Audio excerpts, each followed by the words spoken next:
අඤ්ඤුකෝ අයෝ හෝති තථාගතෝ පරම්මරණාති අව්‍යාකතං ඒතං මහරජ භගවතා හෝති තථාගතෝ පරම්මරණාති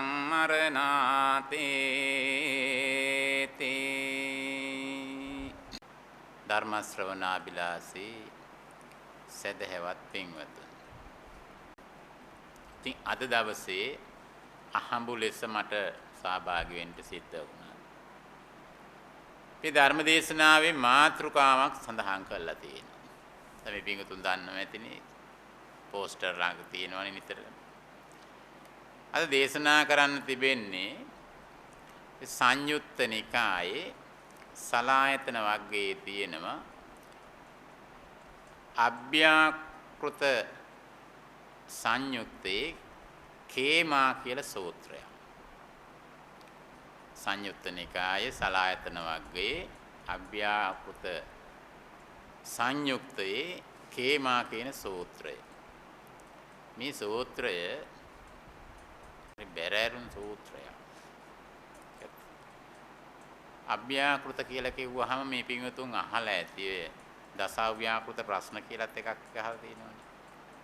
මේ වගේ ප්‍රශ්න මේ ප්‍රශ්නය අහන්නේ කොසල් රජතුමා. බුදුරජාණන් වහන්සේ ජේතවනාරාමයේ වැඩ ඉන්න කාලේ ඒ සාකේත නුවරත් සවැත් නුවරත් අතර තියෙනවා තෝරණවත්තු කියලා ගමක්. මෙන්න මේ ගමට ඔය සංචාරයේ යන ගමන් කේමා රහත් මෙහෙණින් වහන්සේ විවේක සුවයෙන් වැඩ ඉන්නවා. කේමා කියන කෙනා මේ පිඟුතුන් අහලා තියෙනනේ අග්‍ර ශ්‍රාවිකාවන්ගෙන් එක්කෙනෙක්. මෙන්න මේ කාලයේ කොසල් රජතුමත් ඔය සාකේත නුවරසේ ඉඳලා සවැත් නුවරට යන්නට සූදානම් යන අතරමඟ රාත්‍රී කාලේ විවේක ගන්නවා මේ තෝරණවත්තු කියන ගමේ. දැන් අපේ කෙනෙක් එහෙම නතර වුණොත් ගමනක් යන්න ගිහිලා තවත් ගමක බොහෝ වෙලාවට සොයන්නේ මොනවද? පිරිමි කෙනෙක් නම් හොයන්නේ මොනවද කියලා මේ පින්වතුන් දන්නවා. සමාජයට සිද්ධ වෙච්ච හානියේ හැටියට. දැන් මේ කොසල් රජතුමා නතර වෙලා ඇමතියන්ට ආමන්ත්‍රණය කරනවා ඇමතිවරුනි. මේ තෝරණවත්තු කියන ගමේ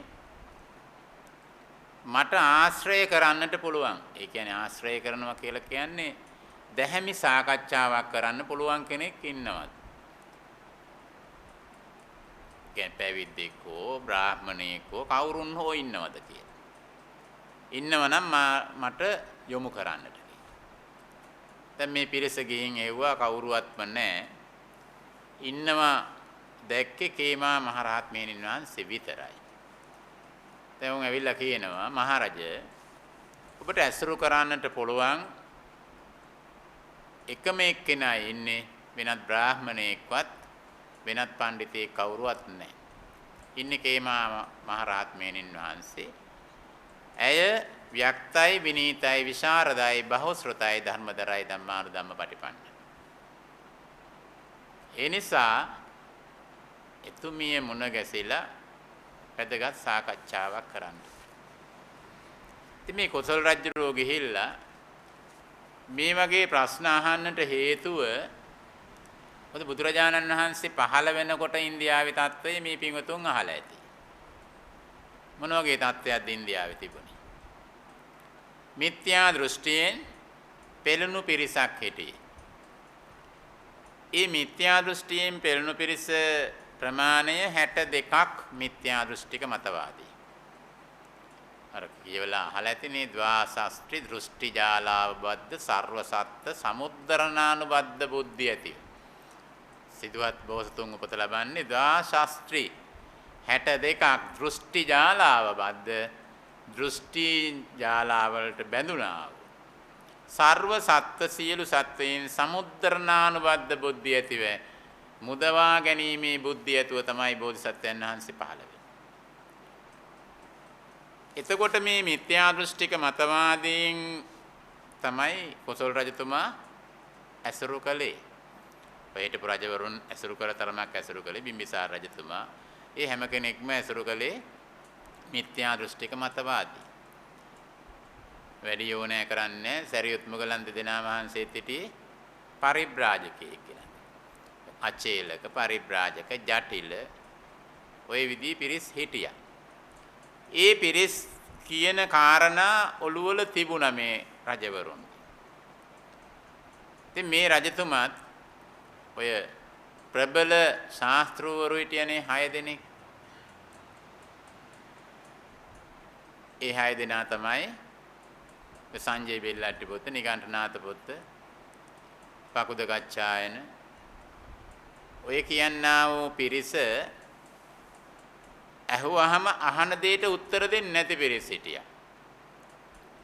ඔය කෙනෙක් හිටියනේ මෙලොවක් තියෙනවද කියලා අහුවම කියනවා තියෙන්නත් පුළුවන් නැති වෙන්නත් පුළුවන්. පරලොවක් තියෙනවද තියෙන්නත් පුළුවන් නැති වෙන්නත් පුළුවන්. පින් තියෙනවද පින් තියෙන්නත් පුළුවන් නැති වෙන්නත් පුළුවන්.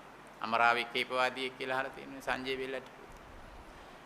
ඊමගේ පිරිසගේ මතවාදයන් දරපු නිසා මේ රජතුමා කේමා රහත් මෙහෙණින් වහන්සේගේ සම්මුඛයට ගිහිල්ලා බොහෝම ගෞරවයෙන් වැඳලා පසකින් වාඩි වෙලා අහනවා කෙනෙක් මිය පරලව ගියහම නැවත උපත ලබනවා. දැන් මේ පින්වතුන්ගෙන් අහුවොත් මොකක්ද දෙන උත්තරේ? නැවත උපත ලබනවද නැද්ද කෙනෙක් මිය පරලව ගියා? උපත ලබනවා. අපි ඒක විශ්වාස කරනවා. ඒක කොතනද කියන එක අපිට ඒක තීරණය කරන්නේ කවුද? දැන් මේ ඉන්න පිරිස නම් ඇහුවොතින් ඉන්න වැඩි ප්‍රමාණයක් කොයිද යන්න සූදානම්?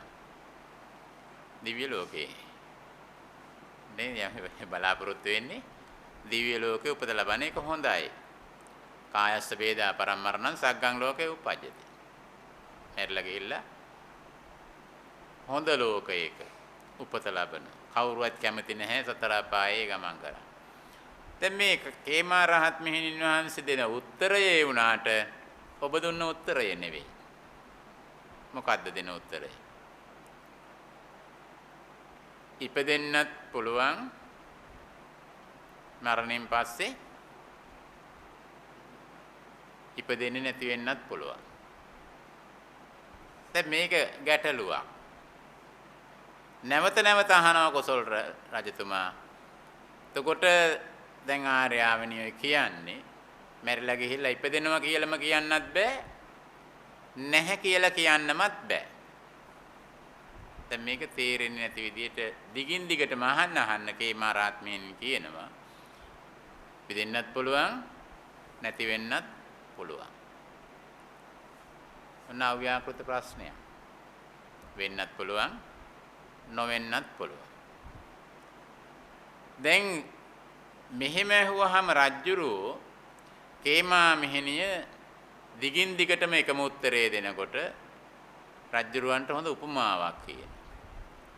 මහරජ දැන් මහා සාගරයේ තියෙන වැලි ටික මනින්න කිව්වොත් ඔබට මෙපමණයි කියලා මැනලා ඉවර කරන්න පුළුවන්ද? එහෙම ගණිතඥයෙක් ඉන්නවද? නැහැ. යම් විදියකින් මහා සාගරයේ ජලය මැනලා මෙන්න මෙච්චර ප්‍රමාණයක් තියෙනවා කියලා කියන්න පුළුවන්. කොසල් රජුරෝ කියනවා ඒකත් කියන්න බෑ. ඒ වගේ මේ සංසාර ගමනේ නිමාව කෙලවර කාටවත් කියන්න පුළුවන් කමක් නැහැ. හැබැයි භාග්‍යතුන් වහන්සේ ඒක නතර කළා තියෙනවා. බුදුරජාණන් වහන්සේ මේ ගමන් මඟ නතර කළා තියෙනවා. ඒ කොහොමද? බුදු කෙනෙකුට ඔය කියන කිසිවක් ස්කන්ධ පංචකයම යලිත් ඇති නෙවෙන විදියට ප්‍රහීන කළා තියෙනවා. අපිට එහෙම ප්‍රහීන කරන්න පුළුවන්ද? අපිට බෑ. අපි උත්සාහ කළ යුතු වෙන්නේ අන්නේ தත්ත්වයට දක්වා ගමන් කරන්න. ඒ උත්සාහයේ අඩිතාලම තමයි අපි මේ ටික ටික ධර්මයේ ශ්‍රවණය කරලා ඒ ධර්මය අපේ ජීවිතයට ළඟා කරගන්නේ. එනිසා අපට හොඳ කන් දෙකක් ලැබිලා තියෙනවා. මනස ලැබිලා තියෙනවා. කනෙන් අසා මනසින් ඒ පිළිබඳව විමසා බලා හිතට ගන්නට ඕන. ඒ ධර්මය. එතකොට දැන් මේ විදිහට කිව්වහම රජ්ජුරුව පිළිගන්නවා මේ විදිහට මැනලා කිරලා අවසානයක් කරන්නට බෑ. සසර ගමනත් ඒ වගේ. ඒ නිසා කේමා රහත් මෙහෙණින් වහන්සේ කියනවා කෙනෙක් නැවත උපත ලබනවා කියලා කියන්නේ රූපයක් නේ. රූපය කියන එක නැති කරලා තිබුණොත් යලිත් රූපයක් ඇති වෙන්නේ නැහැ. දැන් අපි පෙන්වුම් කරනෝනේ රූපය කියලා පෙන්වනවනේ අපේ ශරීරය. මේ ශරීරය ඔය විදියටම ගිහිල්ලා තව තැනක උපත ලබනවද? උපත ලබන්නේ නැහැ. කෙනෙකුට කියන්න පුළුවන් ඒ වගේමයි මේ පෙනුමයි තියෙන්නේ කියලා නෑ. ඒ පෙනුම තිබුණට ඒ රූපයම නෙවෙයි. ඇයි ඒ රූපයම නෙවෙයි කියලා කියන්නේ? ක්ෂණයක් පාසා වෙනස් වෙනවා. ඒ වෙනස අපට පේන්නේ කලක් ගියාට පස්සේ. ඒ මොහොතින් මොහොත අපට වෙනස් වෙන ස්වરૂපය බලා ගන්න පුළුවන්ද? පුළුවන් කමක් නැහැ. ඒ නිසා මේ රූපය කියන එක ඊළඟ භවයට ගිහිල්ලා නැවතත් රූපයක් බවට පත් වෙන්න පුළුවන්කම තියෙනවා කෙලෙස් ධර්මයන් දුරු නොකළ කෙනාට. ඒකනේ දැන් පෘථග්ජන කෙනෙක් මිය පරලොව ගියාට පස්සේ උපත ලබනවා කොතනක හෝ ලෝකයක. පරිනිබ්බන්ති අනාසවා ආශ්‍රවයන් ක්ෂය කරපු කෙනා පිරිනිවන් පෑවට පස්සේ අර පහනේ දැල්ල නිවිලා ගියා වගේ. දැන් කෙනෙකුට උපත ලබන්න පුළුවන් තැන්වල තියෙනවා මිය පරලොව ගියාට පස්සේ හොඳ තැනක වෙන්නත් පුළුවන් නරක තැනක වෙන්නත් පුළුවන්. නමුත් ආශ්‍රවයන් ක්ෂය කරපු කෙනෙක් රාතන් වහන්සේලා පිරිනිවන් පාලා බුදුන් වහන්සේලා පිරිනිවන් පාලා නැවත ගිය තැනක් කාටවත් කියන්න පුළුවන් කමක් නැහැ. එනිසා බුදුරජාණන් වහන්සේ නැවත උපදින්නේ නැහැ. මිය යනවා උපදින්නේ නැහැ. වෙනත් පෘථග්ජන කෙනෙක් වුණොත් උපත ලබනවා නැවත. ඒතර රූපය කියන එක ඒ ආකාරයෙන් වෙනස් විදියට හෝ රූපයක් නිර්මාණය වෙනවා. මේ ගියා වූ විඥානය යනවා. වේදනාව රූපයක් නැත්නම් වේදනාවක් දැනෙන්නේ නැහැ. බුදුරජාණන් වහන්සේ පිළිබඳව කේමා මෙහෙණින් වහන්සේ දේශනා කරන්නේ කොහොමද? අර තල් ගහක ගොබය සිඳලුවා වගේ. තල් ගහක මුදුනින්ම කඩලා දැම්මොත් නැවත හට ගන්නවද? නැහැ. එහෙනම් ගහක් උදුරන්න ඕන කොහොමද? මැදින් කපලා හරියන්නේ නෑ. මුලින්ම උදුරලා දාපු නිසා තමයි මූලං කනති යත්තනෝ අපි අර මුලින්ම ගලවලා දැම්මොත් මේ කෙලෙස් ධර්මයන් අන්න එතෙන්දී අපිට අර පිරිනිවන් පෑවා වගේ නැවත උපතක් නොලබන විදියට යන්න පුළුවන්. උපතක් ලැබුවොත් වේදනා තියෙනවා. සුඛ වේදනා, දුක්ඛ වේදනා, අදුක්ඛම සුඛ වේදනා කියලා තුනක් තියෙනවානේ. වේදනා කියලා කියන්නේ. ඔය සමහරු කියන්නේ වේදනා දෙන්නේ නැහැ කියලා කියනවනේ. වේදනා නොදෙන්න පුළුවන්. වේදනාව කියලා කියන්නේ විඳීම. ඒක සැප වෙන්නට පුළුවන්, දුක් වෙන්නට පුළුවන්. සැප දුක දෙකම වෙන්නටත් පුළුවන්. දැන් ඔය හොඳ ආසනයක වාඩි වෙලා ඉන්නකොට සැපයි. පෑන් එකක් යටින් ඉන්නකොට තවත් සැපයි. ඒ විදුලි පංකාව නැති වුණොතින් කොටසක් සැපයි කොටසක් දුකයි. අන්න සැප දුක දෙකම වින්දනය කරනවා. ඒ මොකුත්ම නැතුව නිකම්ම වාඩිලා ඉන්න කියලා කිව්වොත් දුකමයි. ඒ නිසා මේ විඳීම කියන එක අපි හැමෝම විඳිනවා. දැන් අපි අර්ථකථනය කරන් තියෙන වේදනාව කියන එක එකම දෙයක්. අපිට දැනෙන දේ වේදනාව.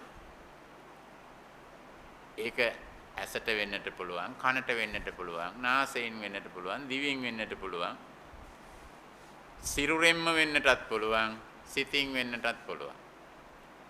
සුඛ වේදනා, දුක්ඛ වේදනා අදුක්කම සුඛ වේදනා. ඒතර වේදනා කියන එකත් බුදුරජාණන් වහන්සේ මහරජ සහ මුලින්ම ප්‍රහීන කළා තියෙනවා. ඒ නිසා නැවත විඳීමක් ඇත්තේ නැහැ. නැවත එහෙමනම් මරණින් මතු නැවත උපතක් තියෙනවද?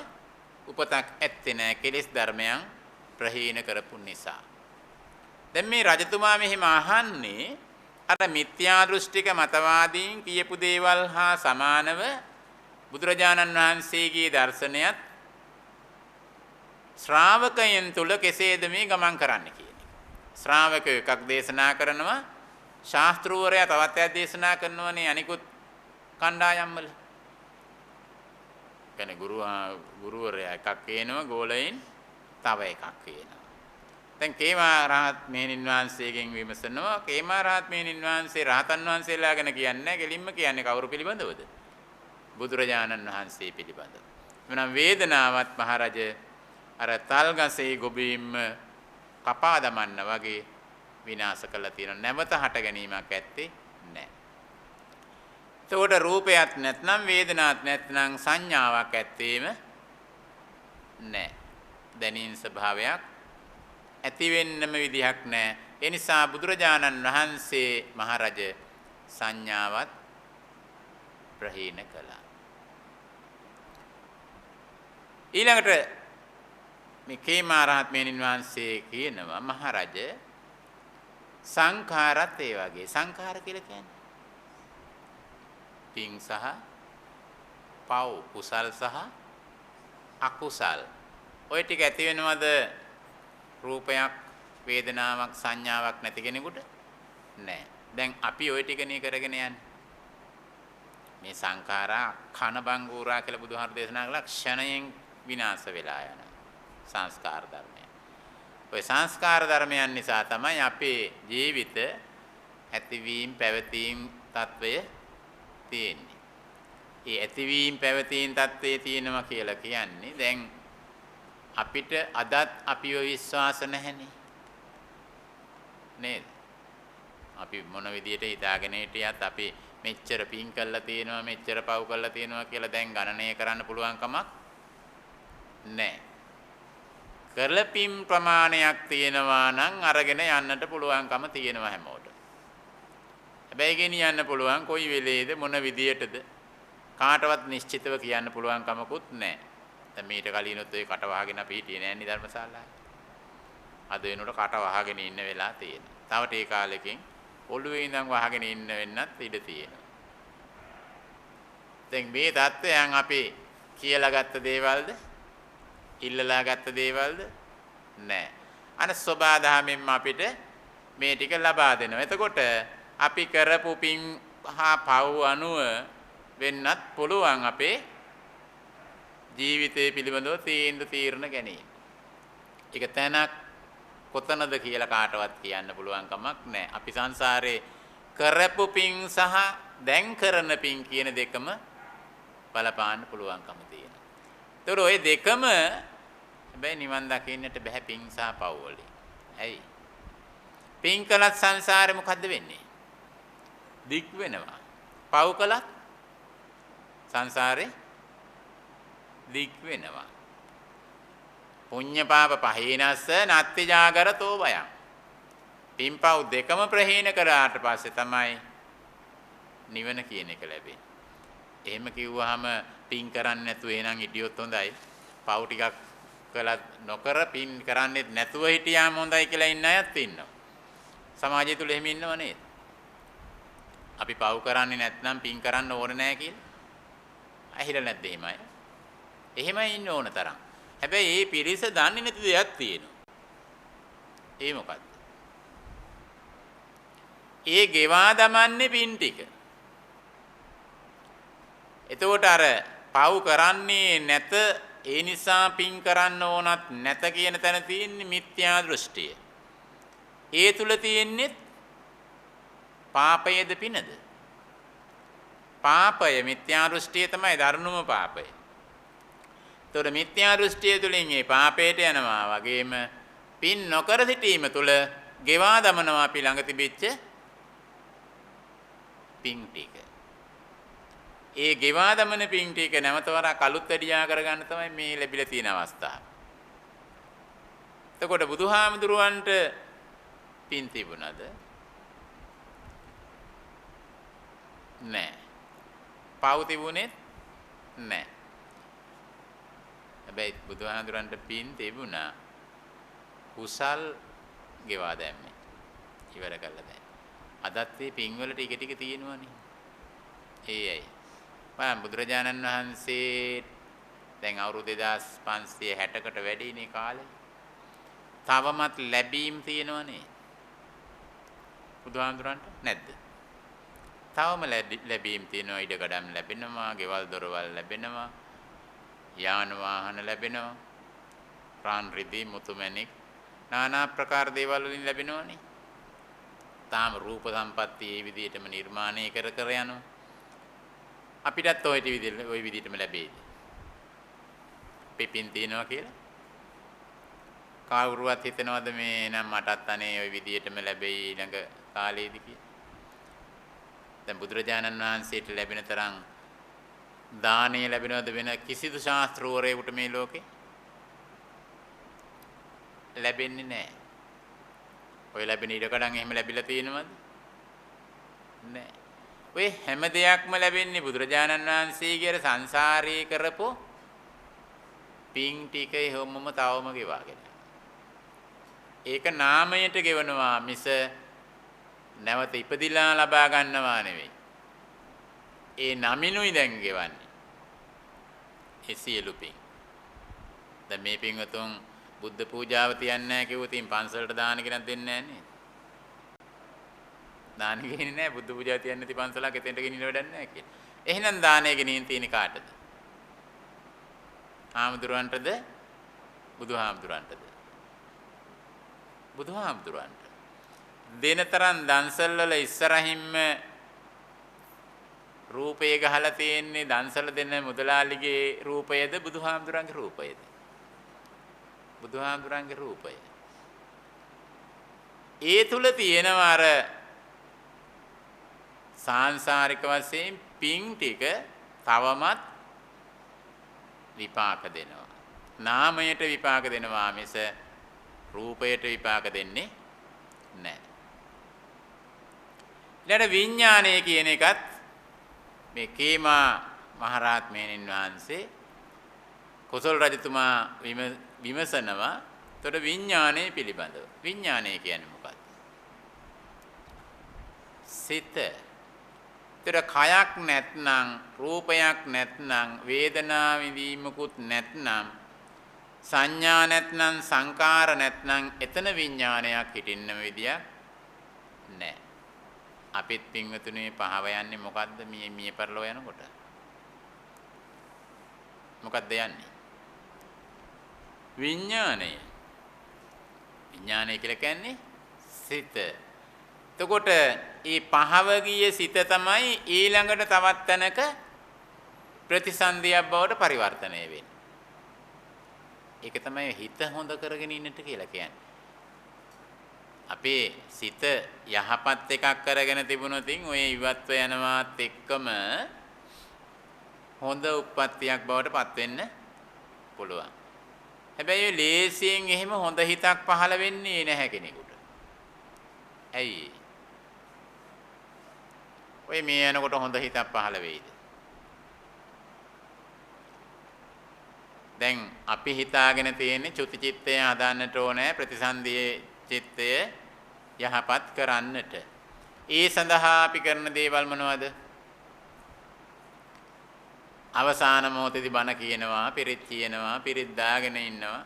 හැබැයි පින්වතුනි මතක තියාගන්නට ඕනේ සිත් තුළ මතුවෙන්නේ යහපතට වඩා අයහපත. යහපත මතුවෙන්නට වඩා ඉක්මනට අයහපත මතක් වෙනවා. දැන් මේ පින්වතුන්නුත් ඔය නිකන් ඉන්නවා කල්පනා කරලා බලනකොට කරපු වැරද්දක් එකපාරට මතක් වෙනවනේ. පින් ටික මතක් වෙනවා අඩුයි. දැන් ඉදිරියේදී කොහොමවත් මතක් වෙන්නේ නැහැ. කරපු පින් මතක් වෙන්නේ නැත්තේ ඇයි? ඒකත් පොතේ ලියලා නෙගෙනින් තියලා තියෙන්නේ. මේ පින් පොත්වල ලියලානේ දැන් තියෙන්නේ. කරවු පින් ටික පොතේ ලියලා හිතේ තියාගෙන ඉන්න මොන ටිකද? එකල පින් ටික පොතේ ලිව්වා. හිතේ තියාගත්තේ මොනවද? ඉතින් ඉතුරු වෙච්ච ටික හිතේනේ. ඉතුරුනේ මොනවද? පව් ටික. හැබැයි පොත යන්නේ නෑ. ඔය චුති චිත්තේ මිස චුති පුස්තකයක් පිළිබඳව කියවෙන්නේ නෑ. ඔය පොත කියවන්නත් කෙනෙක් ඉන්න එපායි. දැන් ඔය මේ දවස්වල හැදෙන්නා වූ අසංගතයෙන් අරගෙන ගියපෑට දොස්තර මහතුරුන්ට වෙලාව තියෙනවද පින් පොත කියවෙන්න? අපි ළඟ වාඩි වෙන තව කෙනෙක් එයිද? පින් පොතක් තරම් එන්නේ නැහැ. එහෙනම් පින් ටික තියෙන්නට ඕන කොතනද? සිතේ. පින්වතුනි පින් කරපුවා කවදාවත් අමතක වෙන්නේ නැහැ. පින් කියන જાතිය මතක හිටිනවා නිතර නිතර. දැන් වාද දෙනෙක් ඕකට මේ මට දොස් කියනවා මම ওই පින් පොතට විරුද්ධව කතා කරනවා කියලා. පින් පොතට නෙවෙයි මම විරුද්ධ. පින් කරන අය පිළිබඳව අනුකම්පාවක් තියෙන. ඒ කරන පින් ටික හිතේ ලියාගන්න. හිත අරගෙන ගියාම කෙලස් ප්‍රහීන කරලා නැත්නම් ඒ ප්‍රහීන නොකල කෙනා නැමතවර භවයක උපත ලබනවා කියලා දන්නවා නම් විශ්වාසය තියෙනවා නම් ඒ සත්‍යයක් නම් අපිට ඒ කල පින් ටික ඇති විඥානයක් තමයි ගමන් කරන්නට ඕන. දැන් අපි මේ ගෙවා දමන්නේ මේ පින් ගෙනාපු ටිකනේ. එද්දි අරන් ආයේ මොනවද? එද්දි ගෙනාවෙත් සුකෘතං දුෂ්කෘතං චෛව ගච්ඡන්ත මනුගච්ඡති. කලාවෝ හොඳ නරක පින්පව් කුසල කුසල යහපත යහපත අපි යනකොට අරගෙන ගියා. ඒ ටික අරගෙන ගිය ටික එහෙම්මම අපි අරගෙනත් ආවා. ඒක ලබන්නා වූ ආත්ම භාවය අනුව හොඳ වෙන්න පුළුවන් නරක වෙන්නට පුළුවන්. ඒ ලබන්නා වූ දේ අනුව විපාක විඳින්න පුළුවන්. දැන් තිරිසං ආත්මයක බැලුවත් සමහර තිරිසං සත්ත්ව ඉන්නව නේද මේ හොඳ සුඛෝභෝගී සත්ත්ව. මිනිස්සුත් ඉන්නවා සුඛෝභෝගී මිනිස්සු. තිරිසනුන්ට වඩා දුක් විඳින මිනිස්සු නැද්ද? manussකම ලබන්න පින තිබුණා. පවත්වගෙන යන්නට පින තිබුණේ නැහැ. තිරිසංගත වෙන්න තරම් පාපයක් කළා. නමුත් ඒ තිරිසනා වුණත්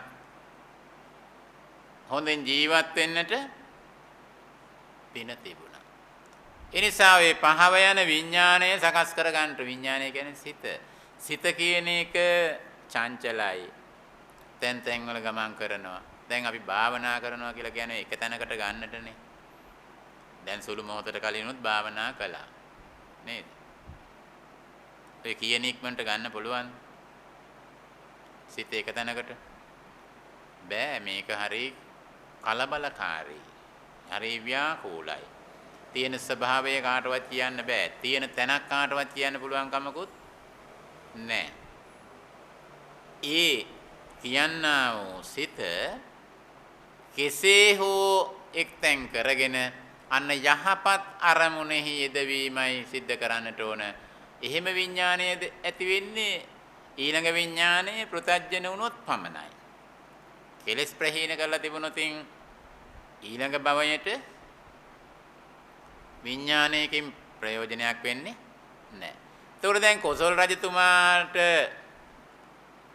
කේමා මහරහත් මෙහෙණින් වහන්සේ කියනවා බුදුරජාණන් වහන්සේ මේ සියල්ලම ප්‍රහීන කරලා තියෙනවා. ඒ නිසා බුදුහාමුදුරුවෝ පිරිනුවම් පාර නැවත ඉපදීමක් ඇති වෙන්නේ නැහැ.